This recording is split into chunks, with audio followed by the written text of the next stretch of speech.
MS Dhoni फिका करदे LSG को कारण मैच नंबर 34 रे एलएसजी पूरा हावी हो जाता सीएसके उपरे। प्रथम LSG captain KL Rahul toss जीति सीएसके को बैटिंग कराइले।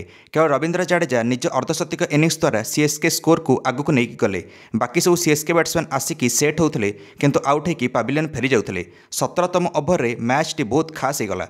कौन पे मात्र 121 रन करथिला सीएसके। 5 विकेट हरई सारी चेन्नई सुपर किंग्स। लगुला सीएसके 150 रन भी कर ना नहीं संदेह। मोइन अली लगातार 3टा छक्का मारे सीएसके एणिक 18तम ओभर में मारे 3टा छक्का तापर किंतु आउट हो गले। तापर आसिले एमएस धोनी जे निज 256तम आईपीएल मैच खेलुंट। आज दिन में एप्रिल 19 रे 17 वर्ष पूर्व 2008 रे निज आईपीएल डेब्यू करते एमएस धोनी।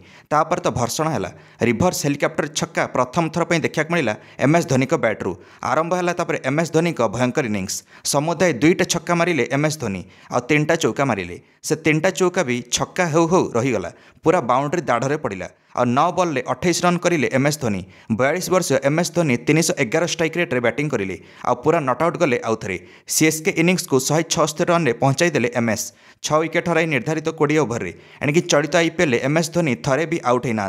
समुदाय 34 बॉल 87 रन कर सारी एमएस धोनी। दर्शक बंधु मैंने एमएस धोनी मोट 5टा इनिंग्स एतिक रन कर सारी। एवं एलएसजी आगे 177 रन टार्गेट अच्छी इकाना स्टेडियम। दर्शक बंधु मैंने होम ग्राउंड में खेलुची केएल बाहिनी एलएसजी। एणिक रविंद्र जडेजा भी नट आउट गले 57 रन करके। अजिंक्य रहाणे भी गुरुत्वपूर्ण 36 रन करछंती। एणिक एलएसजी टार्गेट ऑन रखिछि। एणिक पावर प्ले सरला परे एलएसजी रो गोटे भी विकेट जाई नहीं। कौन लगुच सीएसके जितिबो ना एलएसजी? निश्चय निज मंतव्य कमेंट दे वीडियो को लाइक और चैनल को सब्सक्राइब कर देबे। समस्त क्रिकेट अपडेट्स धन्यवाद।